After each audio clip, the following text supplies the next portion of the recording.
Guys finally आपका नया income tax act 2025 जो है वो आ चुका है और ये 1 अप्रैल 2026 से इफेक्ट में आने वाला है। अब क्या क्या इसके अंदर बदलाव आने वाले हैं, क्या क्या चेंजेस आने वाले हैं, उन सभी चीज़ों को आज के सेशन में डिटेल में समझेंगे। गाइज सेशन स्टार्ट करने से पहले ITR की जितनी भी अपडेट्स हैं, इनकम टैक्स की जो भी अपडेट्स हैं अपने कोर्स में हम समझेंगे, डिटेल में आपको सिखाऊंगा। अगर आपने कोर्स लिया हुआ है तो ये सारी अपडेट्स आपको फ्री में मिलेंगी। अगर आप सीखना चाहते हैं ITR फाइलिंग और इनकम टैक्स की अपडेट्स तो हमारे प्रैक्टिकल कोर्स इन ITR को ज़रूर कंसिडर कर सकते हैं आप। डिस्क्रिप्शन में आपको उसका लिंक मिल जाएगा। चलिए सर, अगर मैं आपको एक कहानी ब्रीफ में बताऊं तो 2024 के बजट में फाइनेंस मिनिस्टर निर्मला सीतारमन जी अनाउंस करती हैं कि हम इनकम टैक्स को बहुत डिजास्टिकली चेंज करने जा रहे हैं, उसकी लैंग्वेज को सिंप्लीफाई करने जा रहे हैं। उसके बाद 2025 के बजट में हमारा new income tax bill 2025 present कर दिया जाता है। उसके बाद में मॉनसून के सेशन में जो अभी हमारा चल रहा था उसके अंदर गवर्नमेंट विड्रॉ कर लेती है उस न्यू इनकम टैक्स बिल 2025 को एंड 2 दिन बाद 11 अगस्त 2025 को दोबारा से प्रेजेंट किया जाता है।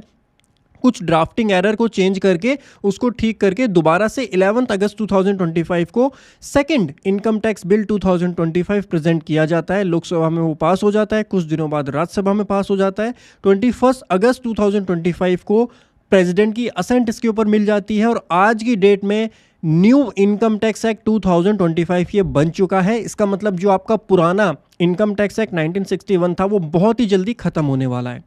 सवाल ये आता है इसके अंदर सर क्या क्या नए चेंजेस किए गए, क्या क्या इफेक्ट जो है 1 अप्रैल 26 से चेंजेस आने वाले हैं उसको समझते हैं।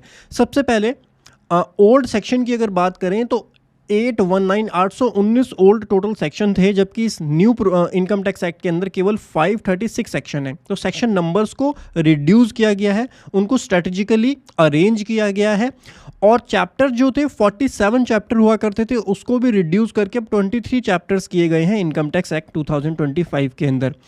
उसके बाद इंडिविजुअल टैक्स पेयर के ऊपर 1 अप्रैल 2026 से क्या क्या चेंजेस आने वाले हैं उसको समझिएगा।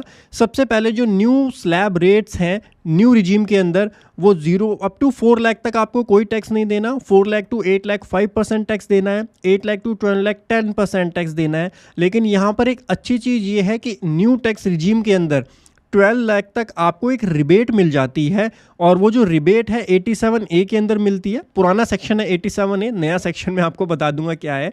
तो वो जो रिबेट है वो रिबेट आपको 60,000 की मिलेगी फ्रॉम 1 अप्रैल 2026 और 60,000 की रिबेट की वजह से आपकी 12 लाख तक की इनकम न्यू रिजीम में टैक्स फ्री होने वाली है for financial year 26 and 27। 12 lakh to 16 lakh 15% tax है, 16 टू 20 लाख 20% टैक्स है, 20 टू 24 25% है एंड 24 से अबव अगर आपकी इनकम है तो 30% स्लैब रहेगा न्यू रिजीम में।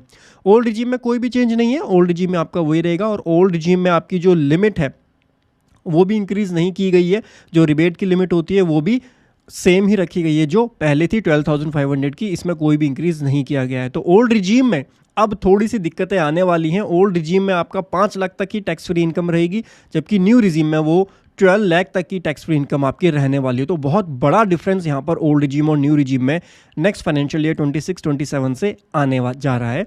और नेक्स्ट ईयर से हमारा जो है असेसमेंट ईयर और प्रीवियस ईयर का कंसेप्ट भी खत्म हो रहा है। टैक्स ईयर का कंसेप्ट जो है वो आपका 1 अप्रैल 26 से अप्लाई हो जाएगा। अपने कोर्स में मैंने इन सभी के बारे में डिटेल में आपको एक्सप्लेन किया हुआ है। स्टैंडर्ड डिडक्शन जो है वो ओल्ड रिजीम में 50,000 रहेगी आपकी और न्यू रिजीम के अंदर आपकी 75,000 की स्टैंडर्ड डिडक्शन यहाँ पर रहने वाली है। इसके अलावा कुछ इंपॉर्टेंट चेंजेस जो कि इस न्यू इनकम टैक्स एक्ट के अंदर ही प्रोवाइड किए गए हैं वो है लार्ज बिजनेसेस जो होते हैं जिनकी रिसीट्स 50 करोड़ से ज़्यादा हैं उनको अब मैंडेटरी डिजिटल पेमेंट का ऑप्शन प्रोवाइड करना होगा और कैशलेस इकोनॉमी की तरफ यहाँ पर हम जा रहे हैं। फेसलेस ई गवर्नमेंट स्कीम जो अभी भी ऑलरेडी इंप्लीमेंट हो रखी है उसको और अच्छे तरीके से एनहांस किया जाएगा। एंड इसके अलावा नया इनकम टैक्स एक्ट 2025 जो है वो डिजिटल असेट जैसे आपकी क्रिप्टो करेंसी, NFT, इन गेम असेट, डिजिटल सिक्योरिटीज़ के ऊपर टैक्सेशन की बात करता है और साथ के साथ न्यू ट्रांसपेरेंसी मेजर के अंदर जो सर्च एंड सीजर होता है उसके अंदर अब डिपार्टमेंट को पावर दी गई है कि जिस तरीके से न्यू एज एरा हमारा आ रहा है तो इसके अंदर नए नए तरीके हैं कम्युनिकेशन के। टेलीग्राम है, व्हाट्सएप है, आजकल लोग वेबसाइट के ऊपर काम करते हैं। इसके साथ साथ आपका जो फेसबुक है, सोशल मीडिया जो आपके ऐप्स होते हैं, इन सभी का एक्सेस भी सर्च के दौरान इनकम टैक्स डिपार्टमेंट इंक्लूड करेगा और इसको ऑनलाइन प्लेटफॉर्म डेटा के अंदर इंक्लूड किया गया है। अगर आप वेबसाइट पे कोई सेल करते हैं, आपकी अपनी वेबसाइट है या आप किसी ऑनलाइन ई कॉमर्स वेबसाइट पे सेल करते हैं, उसका डेटा भी आपको जो है अब सर्च एंड सीजर के अंदर इनकम टैक्स डिपार्टमेंट आपसे मांग सकता है। क्रिप्टो वॉलेट का इंस्पेक्शन हो गया, ईमेल और क्लाउड का एक्सेस हो गया, ये सारी सर्च पावर के अंदर चीज़ें इंक्लूड कर दी गई हैं।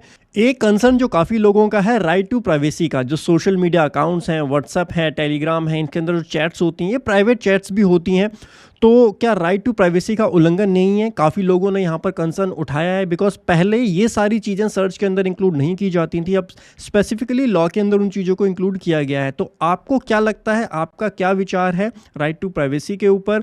जो सर्च के अंदर आपके सोशल मीडिया प्लेटफॉर्म्स जो इंक्लूड किए गए हैं, क्या वो सही है या राइट टू प्राइवेसी रखनी चाहिए थी? आप कमेंट में ज़रूर अपनी राय दीजिएगा। इसके अलावा आपकी जो इनकम टैक्स एक्ट 2025 जो एक्सप्लिसिटली इंक्लूड करता है virtual digital asset in the definition of undisclosed income, crypto holding transactions now fall under tax scrutiny, NFT other virtual asset जो है वो भी टैक्सेशन के फ्रेमवर्क में आएंगी और डिजिटल असेट्स जो है वो भी सारी आपकी टैक्स के फ्रेमवर्क के अंदर आएंगी।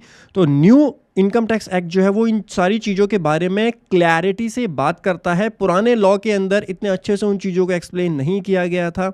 नो, इसके अलावा कैपिटल गेन के अंदर कोई ऐसा चेंज नहीं किया गया, जो लॉ हमारा ओल्ड में था वही नए के अंदर आया है। एक नया चेंज आया है यहाँ पर यूपीएस हमारा यूनिफाइड पेंशन स्कीम अभी न्यूली इंट्रोड्यूस हुई थी 2025 में, तो वो भी अब उसके भी जो टैक्स बेनिफिट है वो इनकॉर्पोरेट कर दिए गए हैं न्यू इनकम टैक्स एक्ट 2025 के अंदर, उसका बेनिफिट भी आप यहाँ पर ले सकते हैं।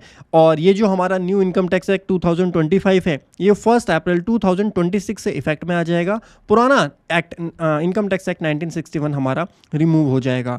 प्लस अगर आपने हमारे कोर्सेज लिए हुए हैं तो आपको बहुत ही जल्दी न्यू इनकम टैक्स एक्ट 2025 की सारी थ्योरेटिकल अपडेट्स, लॉ के प्रोविजंस आपको आपके कोर्स में देखने के लिए मिलेंगे। फ्री में आपको ये सारी अपडेट्स मिलेंगी अगर आपने कोर्स में एनरोल किया हुआ है। नहीं किया तो अभी कर लीजिए, सारी फ्यूचर की अपडेट्स आपको फ्री में हम अपने कोर्सेज में प्रोवाइड करते हैं। Guys, me Vivek signing off for now, मिलता हूँ आपको अगले सेशन में। टिल देन हंसते रहिए, मुस्कुराते रहिए, बाय बाय, टेक केयर।